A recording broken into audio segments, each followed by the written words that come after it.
And I think we're on. Found my truth, my rainbow light. Out to the world, share my pride.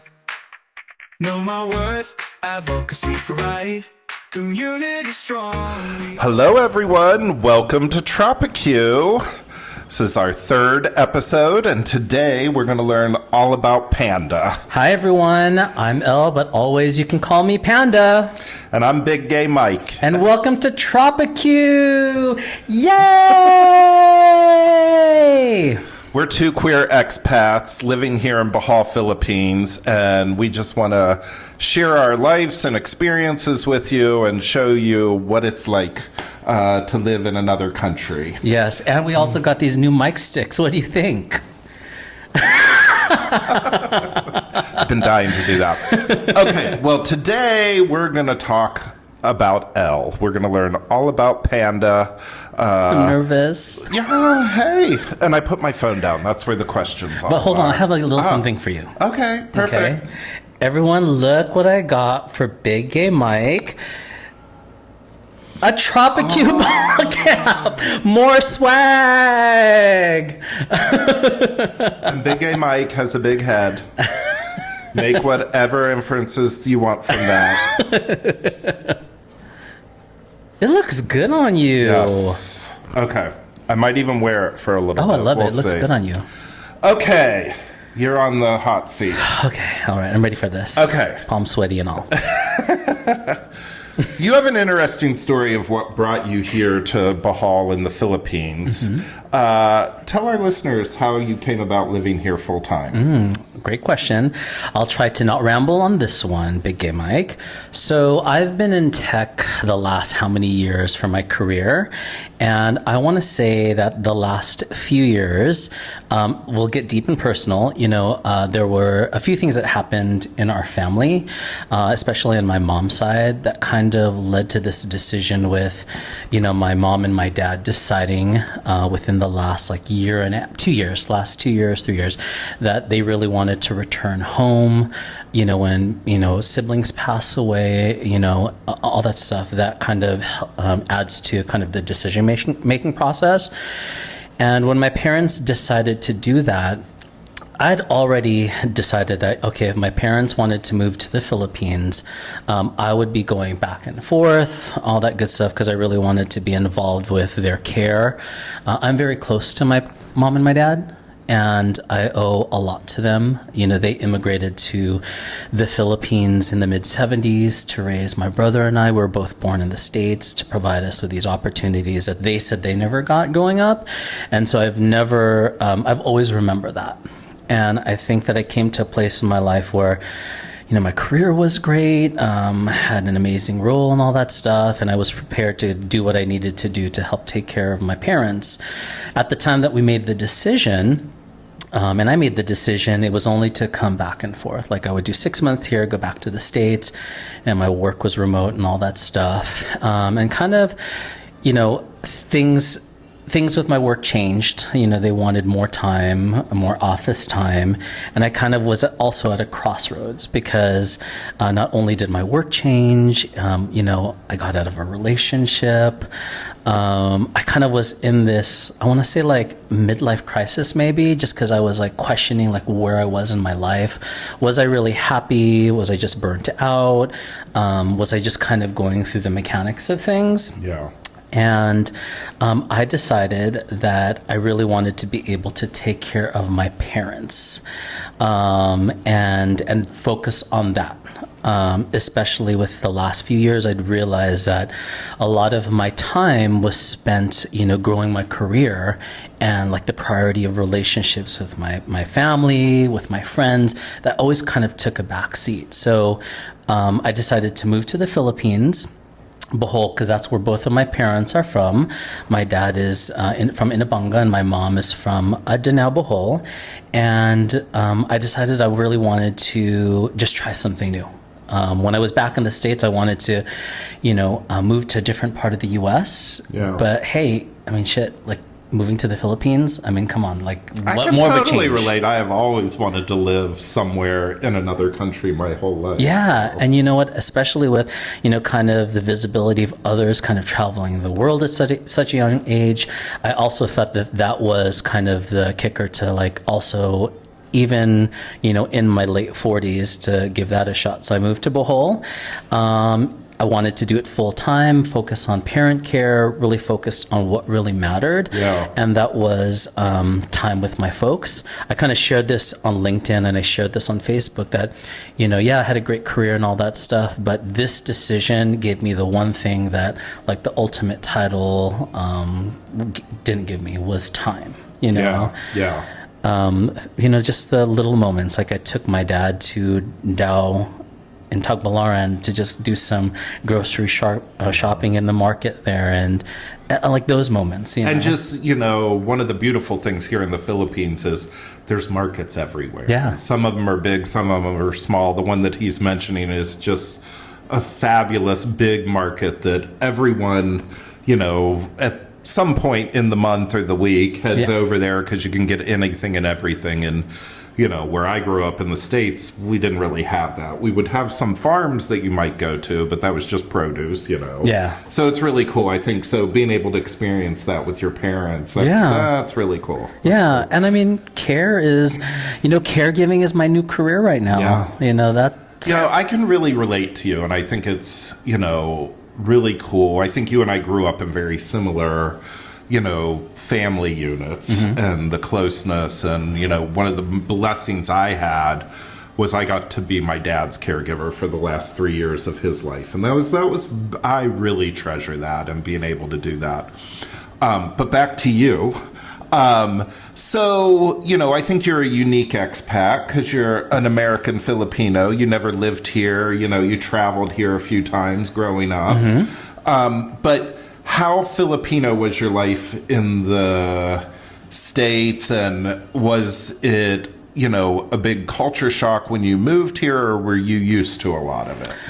I think that, growing up, my parents raised me with the same values that I actually see here now, What are those values? The values of the family unit being really, really important. You always will have your mother, your father, if you're fortunate to, your siblings, even your extended family, aunts and uncles. And cousins, like family is like number one. Yeah. Two, I always grew up with the idea that like achieve more. I know that I had expectations to be like a doctor, a nurse, a lawyer, an engineer. I didn't fall in that route. I did end up in tech, but I didn't follow in that line. But I grew up with that idea of like always strive for more, work hard, and do better for yourself. And then also, religion was a big part of our household growing up. I will say Catholicism, yeah. Okay. I will say that I think that, because I went to private school up until high school. Did you go to Catholic school? I did. I did go to Catholic school up until high school. Then I went to public high school. I think, though, that going to a private school, and just when I think about religion, I just kind of was going through the motions because that was a household I grew up in. My parents have a strong faith with religion. I want to say that as I've gotten older, when I first came out, I'm 49. When I came out when I was 18, I think that religion and I definitely had a very kind of interesting relationship. We didn't see eye to eye. And I always felt that, it held me back from from being who I really truly felt like I was as a person, or how I wanted to identify or express myself. And I felt that religion was like, because of Catholicism or any form of religion, I'm seen in this negative way. That was just kind of the picture that was painted in my head.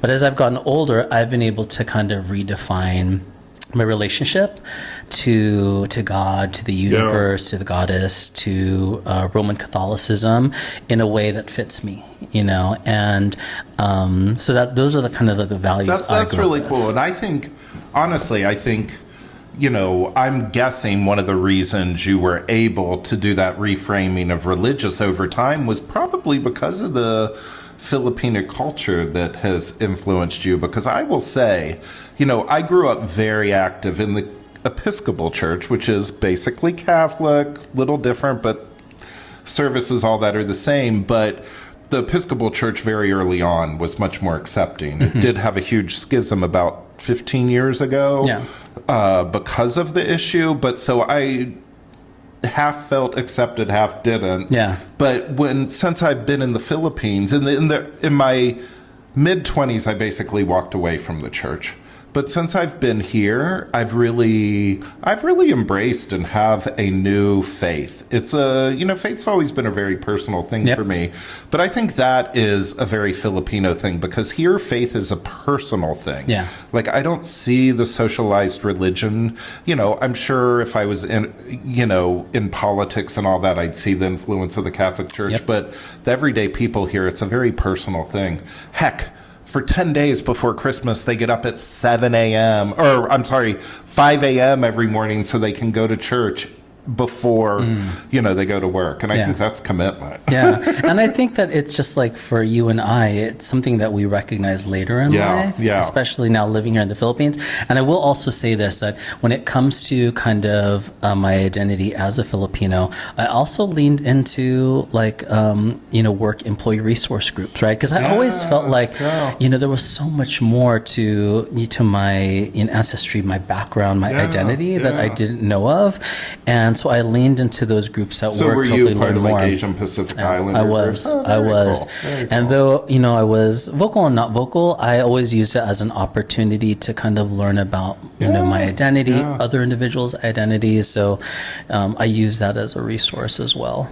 What were some of the things that either caught you off guard when you moved here, or surprised you that it took you a little time to get used to it? I think the big thing is like patience. For me, things move at a pace that it does. And sort of like I said last week, relax. Exactly. Relax. Like, that's the one tip that, I have to think about it, because when I first got here, I expected that things would move this fast and everyone would move with me, but very much. Well, you were living in a very much more rural space. There were no. I was in Inabunga, where you were. Yeah, Inabunga is it's a different world. Yeah, it's like definitely different than the Bay Area. Yeah, and so I had to really learn to slow my roll a bit. Yeah. I kind of want to say this, I was really scared, just kind of like the way that my identity was in the Bay Area, and how open I was with expressing myself, and how I showed up, in public and openly. And I think that here, I had concerns about how would that go? Would I need to step backwards? And I realized that, I was surprised, hey, for the most part, everyone's pretty accepting. I think that they keep to their own. I think that, if there's always good intention with the heart, people just kind of are open and accepting in their way. And that was kind of another eye opener. I agree with that, and I'm going to remind you that when we have conversations like we've had in the last week or two. When I second guess things. When I'm, encouraging you to be you. I know. And Big Game Mike is awesome like that, So. There are those moments that I need. Okay, well, at the end of this video, we'll just ask this now. So really, to show how Filipino your life was in the U.S., how often each month did you sing karaoke? Oh my God. Okay. So I grew up with a singer in my household. My dad has an amazing voice, super crooner. Let's say, when I say crooner, let's think about Frank Sinatra, Matt Monroe, just that era of music. So I would grow up with music filling the house. I grew up playing the piano.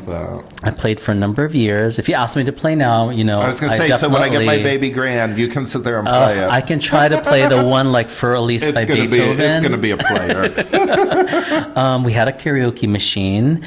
Every Saturday and Sunday, I would wake up at 8 in the morning. Music would be filling the house, either with a CD or my dad singing something.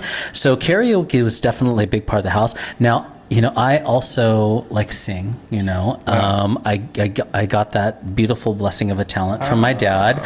We can talk more about that later, but when it comes to karaoke, I've always had this fear with it. Like, I think that, it's that kind of thing where like we're our worst critics. Yeah, I was a big singer as a kid in the church choir, choruses, and when my voice changed, it just screwed with my head, and I didn't really learn my voice again, so now I'm afraid. I'm actually in private doing some singing on my own, and I will. But for those of you who don't know, and hopefully there's people out there that are really learning about the Philippines from us, karaoke is huge here. Yes. It is, like Elle was saying, the family unit is so important, and one of the things is you sit around and you sing karaoke. It's a beautiful way to interact, and it's crazy. Everyone sings. The old men, the macho men, the young kids. women, I mean, the kids. Two of my grandkids the other day, I was in the car and I'm like, hey, karaoke. I put on a song I know they know, and both of them at 2 and 3 years old belting this song out. We had our own little carpool karaoke. Yeah, and they're singing at the mall. Yes, exactly. They're all so good, Well, that is fabulous. Okay. Elle, tell our listeners how you identify in regards to LGBTQIA+. Okay.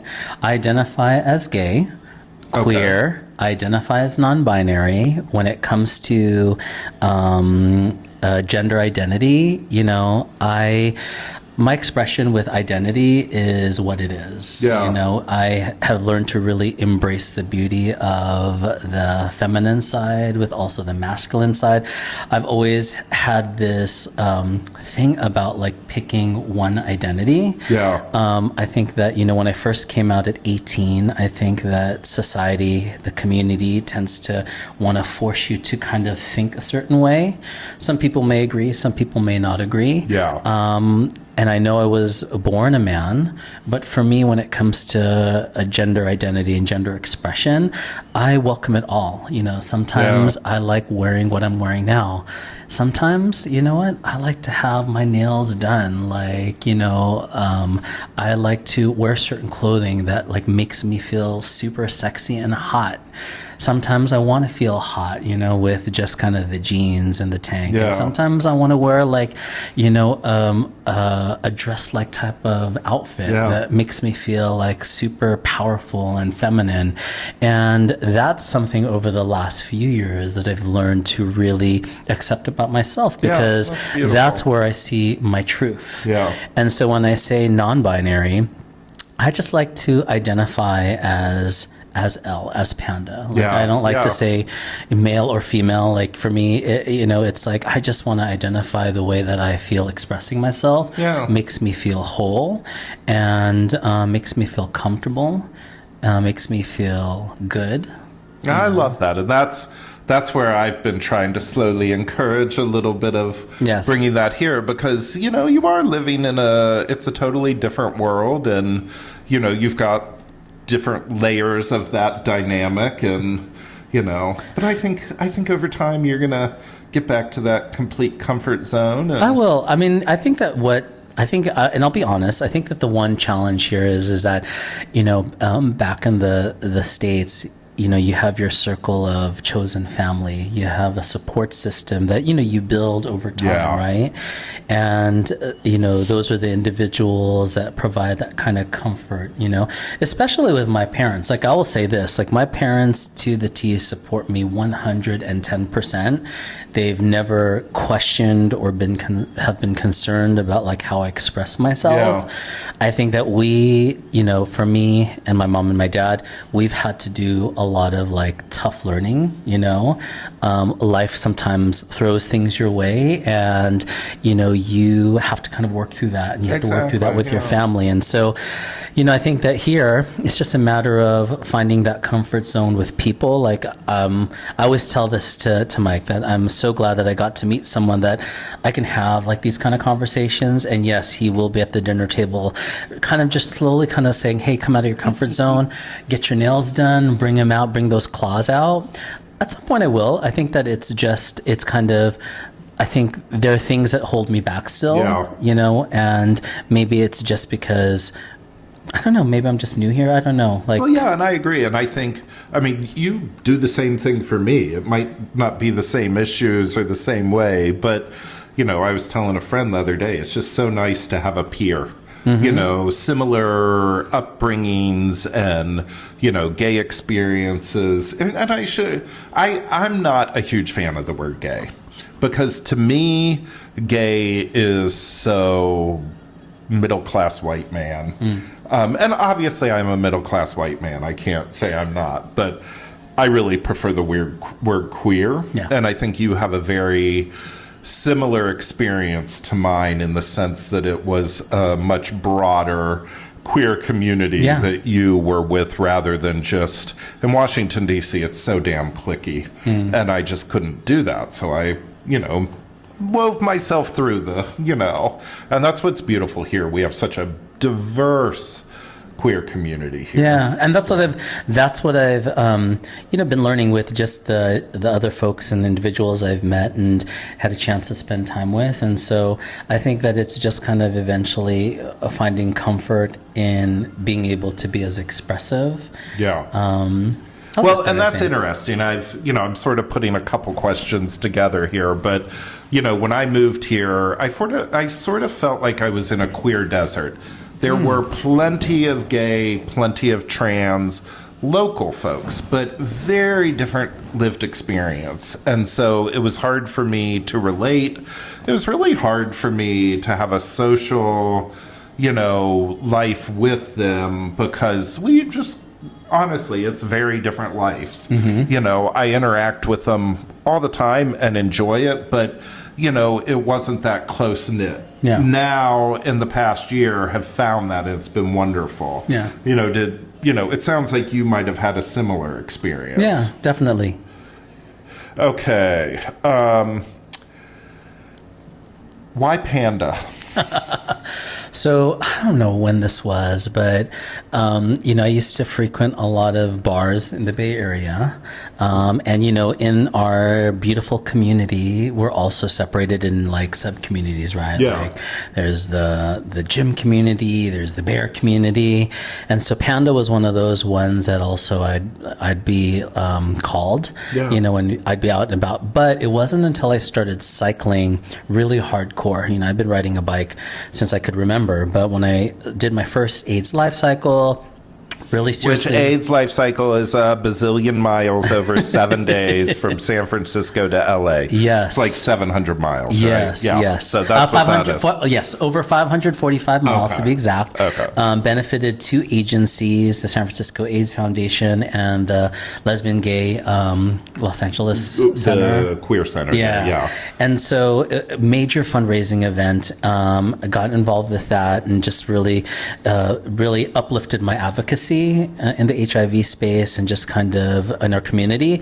But I also would wear Panda ears on my helmet. And so as I was out and about, more people started spotting me and calling Panda. And then I started changing every social handle to the Panda Adventures. Love that. And it just really, really stuck. And so I'd be, you know, like there'd be countless times where I'd be riding my bike and someone would yell as I was passing by, Panda! And I'd be turning around. So when I met Mike here at an ATM station in Alona, the first thing he said to me was, Panda! And I was like caught off guard because I was like, no one ever I'm in the would Philippines. call me. I'm in How the do they know Philippines. How do they Panda? know Panda? You know, it's not like I sign off on like Facebook or my socials like Panda. I think I said in the last episode or the first one, you know, a friend and I were stalking Panda. We had to meet him. So yeah, and that was kind of that like nice little icebreaker that I had with Mike, and yeah, so that nickname stuck. I love it. I love pandas. I feel like they're creatures of just joy and happiness, and that's how I try to live my life. And so yeah, I'm Panda, everyone. I love that. Okay. This keeps scrolling to the top. It's very frustrating.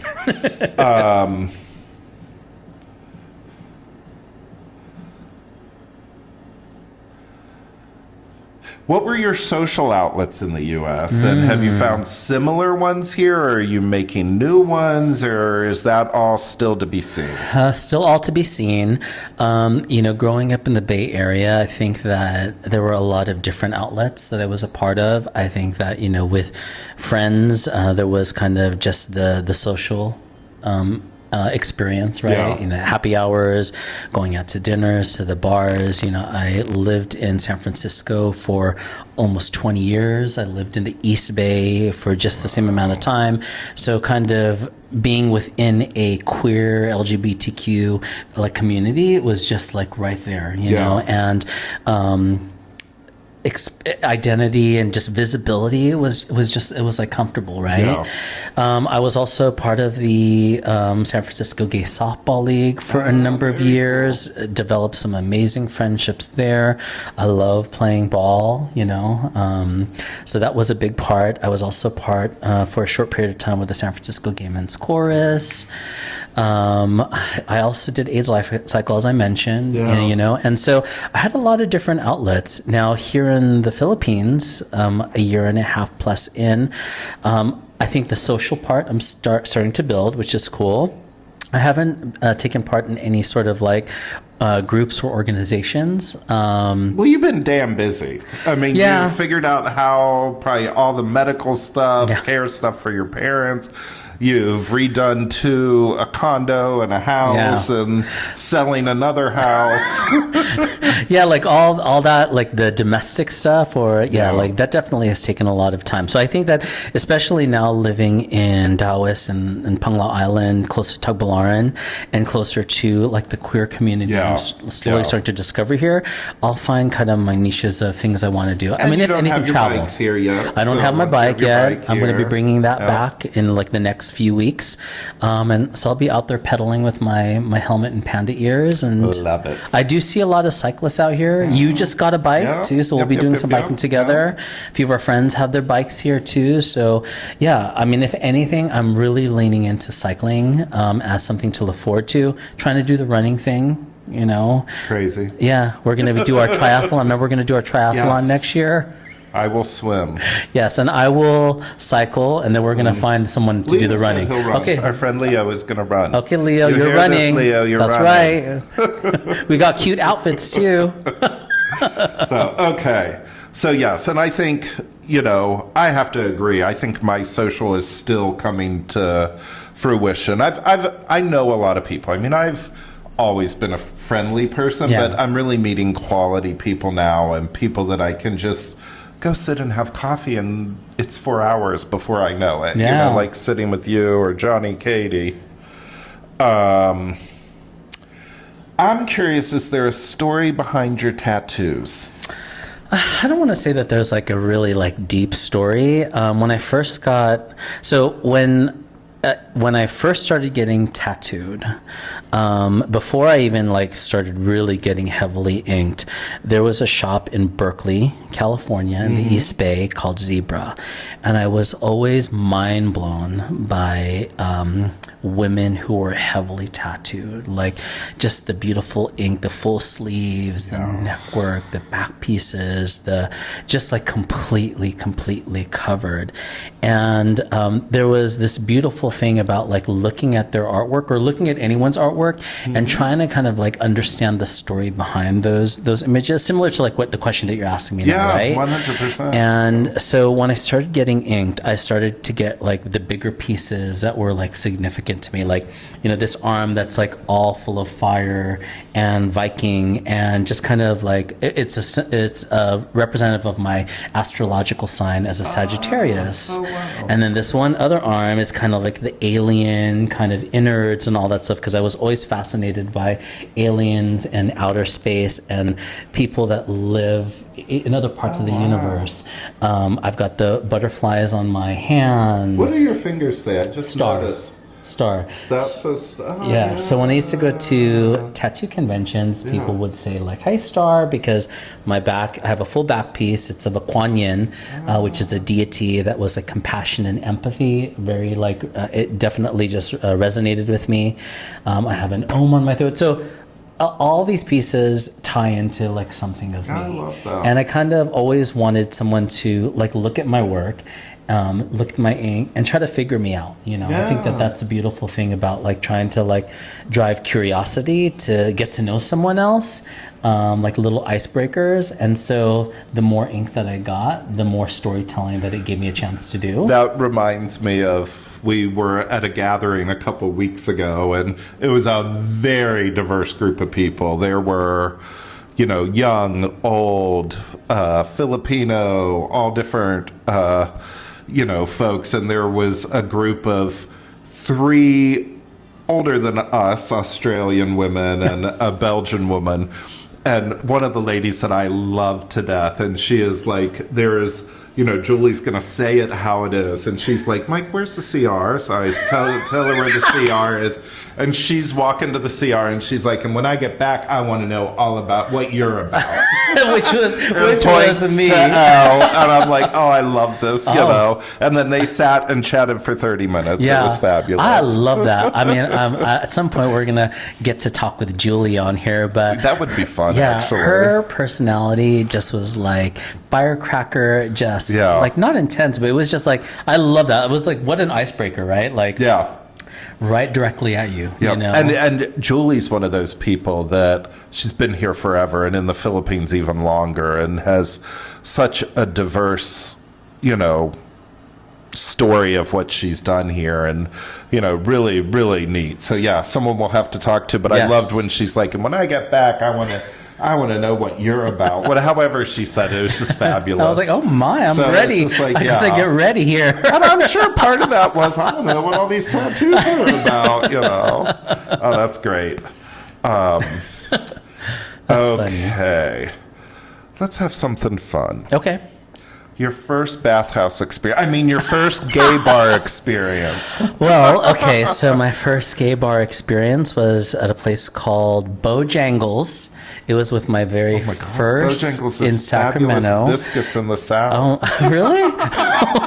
Yeah, I wish. Well, it was a different kind of biscuits, but I was 18. Had my first boyfriend, and took me to Bojangles in Sacramento. I remember like being super excited and getting like a nice little outfit for Were you it. legal to go at 18 back then, or did you have to say you were 21? You had to be 21. I can't remember. Interesting. And then bathhouse experience. Oh, you don't have to share that. That can be for TropiQ after dark. That's right. Okay, yes. So we'll stick with the Bojangles. That was just me being silly. Well, so when you went there, obviously you were with a boyfriend. Mm-hmm. Did you feel like you were fresh meat? Were you like overwhelmed? Was it a disco? Was it a stand-up model bar? No, it was like a club. It was pop-in. There was music. I remember clearly like where we parked. I was with, his name was Craig, gorgeous, amazing, an awesome guy. And I just remember us dancing, and I think like it was just kind of a blur. I think of excitement, and just kind of like, it was where I was like, oh my gosh, I'm at my first like queer gay like bar, gay club, you know, like I'm with other individuals like me, you know. And back then, like we didn't have like the role models that we see on TV or social media. Like we didn't have the Facebook, the TikToks or anything. We didn't have like, I think our phones were like the big brick phones that were like this big. And when I big old antenna, you know. When I started going out, it was pre that. If you had a cell phone, it was in a bag. I mean, were pagers even a thing then? I don't like. Oh yeah, pagers were definitely a thing. You know, because I carried a pager. Well, I guess I didn't carry a pager till I was out of college. So it was even later. And we didn't even have internet. I don't even think at that time that I met my first boyfriend, I don't even think that there was like, I mean, I'm thinking like AOL dial-up maybe was just getting introduced. Because I remember I started using AOL in 92. Okay. 93. Yeah. And I think it was like 93, 94 that I met Craig. And that I was a very early user. Okay. So yeah, but it was dial up. We didn't have like the access to culture like we do now. So yeah, I mean, to this day, I remember like we parked on this dark road. I drove my yellow Toyota Corolla. He drove it. We got there. It was in Sacramento. I was living in kind of like Hercules, Vallejo area. I was just amazed with the music, the people. It was packed, overwhelmed in a good way, you know. But it was just kind of like, wow, like I'm in a great, exciting space. Yeah. And at the time, I wasn't out to anyone else. Like my parents didn't know, my friends didn't know. I secretly had a boyfriend. You know, who was much older than me at the time. But a lot of great first experiences with him. That's very cool. Reminds me back to mine. Another day. You're the one who has been the energy behind getting TropiQ off the ground. And one thing I love is you constantly send me podcasts or mention them. What is your one podcast that you make sure you never miss? Oh my gosh. I mean, there's quite a few. I really love T.S. Madison's Outlaws one. I just, I love them. I love the talent and the people that she brings on. So that's one that I really love watching. But there's quite a few. I think that the great thing about it is that the ones I've been sharing with you are individuals like really kind of bringing light and exposure to the community. And it just gives us a way to learn about other people's experiences, especially in this time of age right now where I think that like there's a lot of shit going on. And I think that as a reminder to what the other person may be going through or how they're living their life, being able to talk about it openly with respect, I think that it does wonders. Like, you know, it's a kind of like magic, bringing joy to fill our cup, you know? How about you? Any like you like to watch, or are you loving to watch all the ones I send you? I am just starting to watch more regularly. I will give a shout out to my friends Rich and Andrew, two guys on a plane. Rich is an old friend. He was a tenant of mine when he was in college, but two flight attendants that just have a fabulous following. Yeah, you were telling me about that. I hope TropiQ can grow into that one day. Maybe we'll see. It will. But I love, like you said, people and their stories. And it either inspires me or educates me or, helps me to see things that I can do or, amplify. So definitely people and their stories. But I do like a local folks here, the Grounded Nomads. Elle turned us on to them, and then we met them at a bar. He's not been out to their house, but we've been out, and they're more, this is how we live, and how we've gotten here, and they're very successful. They sponsor stuff and do it all. But I've really enjoyed those kind of things. And it's just to the point of like, when we are able to get exposure to other people's experiences, like the Grounded Nomads, right? We get to see like, wow, they've been able to create this life for themselves here in Bohol. They're sharing that experience in hopes that maybe other people who are thinking about moving here, can kind of maybe pick up on a few things, right? And I think that the beautiful thing about each other's experiences, we all come from different backgrounds. Exactly. And I think it's, we as TropiQ goes forward, we need to highlight some of those people because we're giving you our experiences. And our experience, I think you could probably say, is a little more cosmopolitan expat.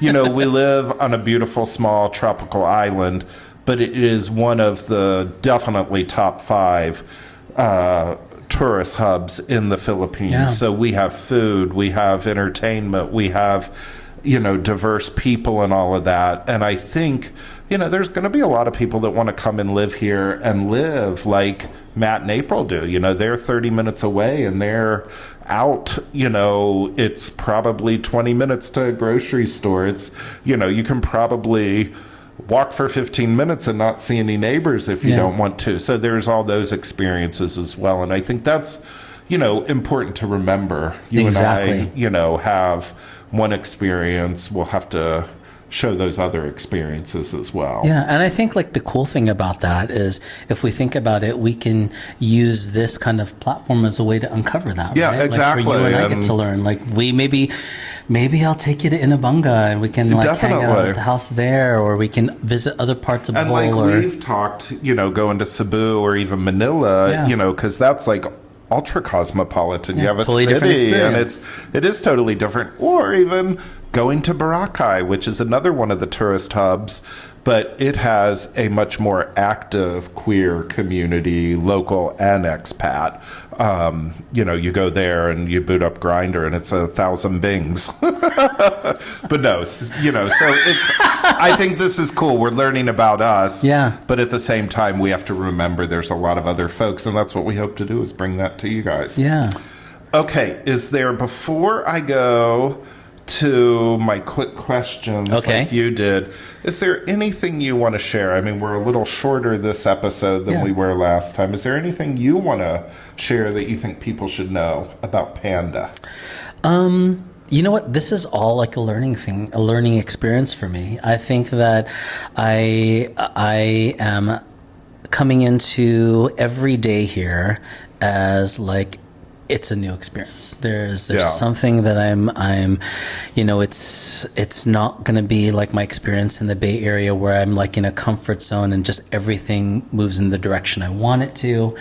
I feel like I'm still trying to find my grounded Yeah. like spot here.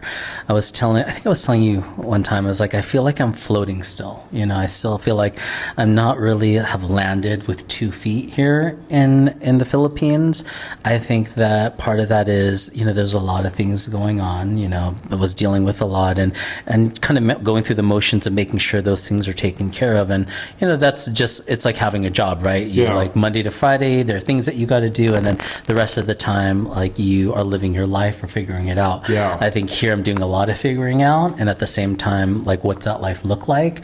I will say that like, I'm enjoying where I'm at. Yeah. I'm enjoying the people that I'm meeting.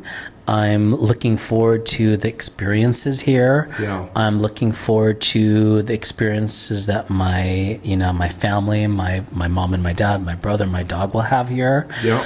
And at the same time, I'm looking forward to like the experiences that I get to share with other individuals that I feel are also kind of within that same, that are also kind of in the same like experience with me. Like Yeah, they've moved yeah. here, they're still finding their way. They may be a little more active, but I think that the cool thing is meeting people in a similar Yeah. space helps me feel a little more grounded. So Yeah, that's interesting. I mean, I haven't really thought of it from that point, but now that you're talking about it, it's only been the last year. I've been here 2 years longer than Panda has full time. Obviously they've been coming since you were probably young.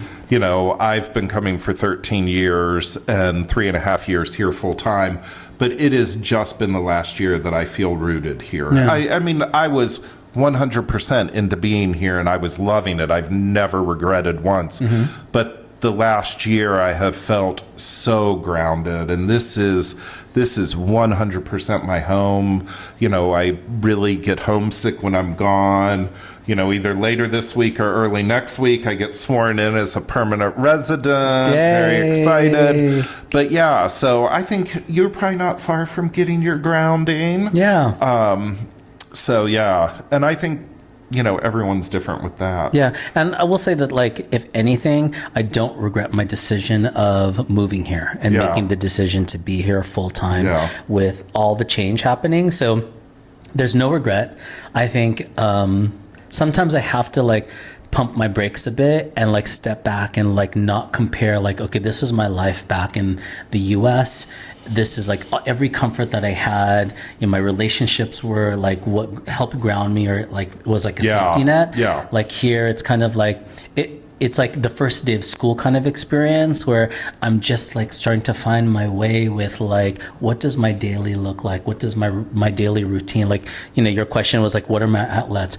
To be honest with you, I don't even know what those outlets are. Yeah. And I moved here and, we had a commercial space that we had built 8 years prior, which came with staff, which was basically family. I mean, you came here with family, but here in Dallas, you don't have that. Yeah. I came here, part of a, 12-year relationship, and, so yeah. Well, it's going to be interesting to watch. Yeah. And like both of an us. outlet, it's like with you, I get to chat with you regularly. We get to hang out Yeah. regularly. An outlet is even just going to the pool here, at the Ocean Crest. And, I met a friend through you, Dave, Yeah. who's here. And, we get to hang out at the pool and just chit chat and talk about things. And like, that's an outlet. That's become an outlet. Yeah. And so, Yeah. more will come, I think, as I like slowly start to like find ways to ground me a bit. Definitely. And I think the other interesting thing about Peng Lao is it's growing. And one of the ways that it's growing is the first international brand hotel opened on August 8th, M Gallery, South Palm's M Gallery, which is part of a core group. We have a JW Marriott going up, amazing. That's the fancy. We have a Fairfield by Marriott going up. Dunkin' Donuts opened recently. Well, Dunkin' Donuts was open before. Dunkin' Donuts closed in January 31st, 2024. It's a whole nother story. Interesting. You might never eat Dunkin' Donuts again if you hear it. But yes, Dunkin' Donuts open. We're getting our first Starbucks in Bahal. My God, yes. There's a Radisson. So that is going to be interesting as well because it's going to bring some Western stuff here. So it'll be interesting to watch how that grows. And, do we embrace that more, or do we lean more towards local and native and stuff like that? Because we have some interesting friends that are involved in some really cool shit. Yeah. Like permaculture, farm to table restaurants, Yeah. serious animal, loving organizations, so we have some cool friends that are very local driven. Very well-rounded community, I will say that. But I think like you'll know when I'm finally like landed with 2 feet grounded is when those nails come out, the claws, then you can take that deep breath, be like, okay, Exactly. They are here. I love that. I might have to put 1 or 2 on. My grandkids came to visit this weekend, and my grandson comes up to me. He's like, "Look at my pinky." It was painted. His auntie painted his pinky for him, and all of Isabella's. It was cute. So I'm glad. I honestly think men here, Filipino men, are much more comfortable with their feminine side and in touch with it than so many other cultures, which is one of the beautiful things. I think that like masculinity here is also like very no one's afraid to like share the masculinity with each other, right? Like friendships, like people hug each other. I was so confused when I came here the first time, and then when I moved here, I just thought there were 50% of the population was gay. Because the guys all walk down the street like this. They come out of school. They're walking with the phone. Yeah. And it's beautiful. They're friends. It's just showing you are a good person. I love having you in my life. Yeah. So just beautiful. Yeah, it is. Okay, let's put you on the hot spot. Ooh.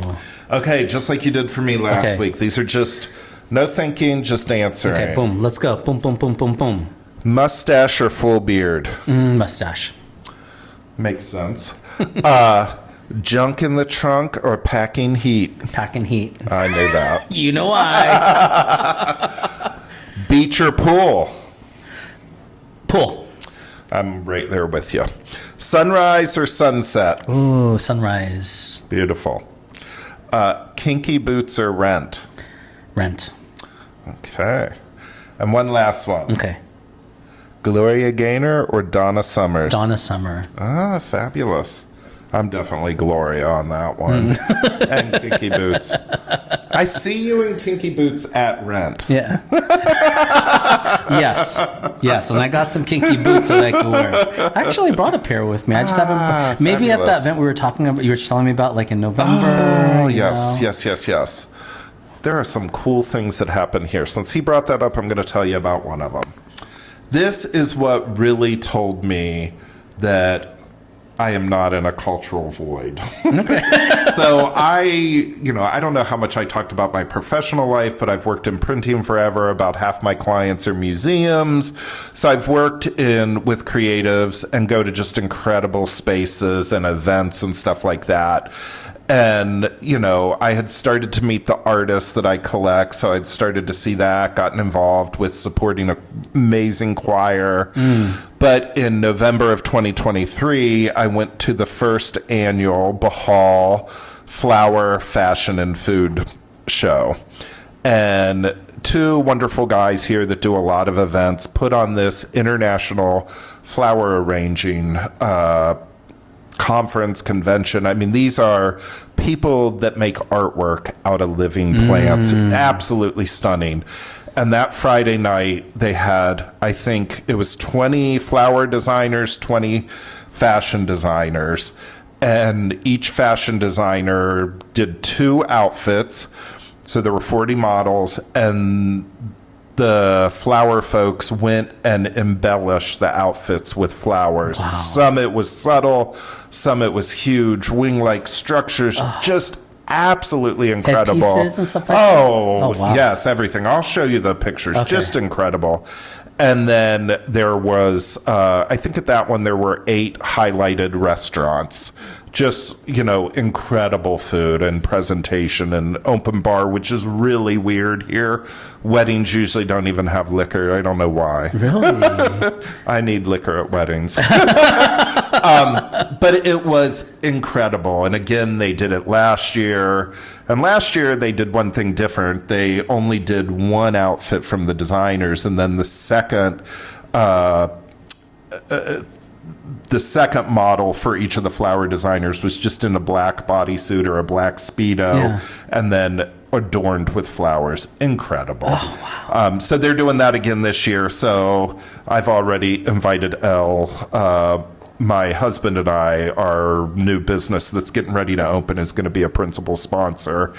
And I told Elle, you have to go. We have to be fabulous. Yes, I'm having 2 outfits made by a designer right now because I was instructed to by my husband for a cruise we're going on. So we'll be looking fabulous. Yes. And those kinky boots will come out. Yes. Maybe the nails too. I love it. Maybe I'll do nails. Yes. Love it. Well, do you have anything else for our listeners? I'll let you take us out. Yeah, you know what? I just want to say that I am really excited for our TropiQ adventure. And for anyone listening right now, I hope that you got to learn an interesting 1 or 2 things about me. Of course, if you have any questions for myself or even for Big Game Mike, drop it in the comments because, we should revisit those questions and, really interact with the people interested in hearing from us. Yeah. But till then, we will see you at the next episode. So thank you for checking out TropiQ, and we are out. Bye. Peace. Fabulous. Found my rainbow light.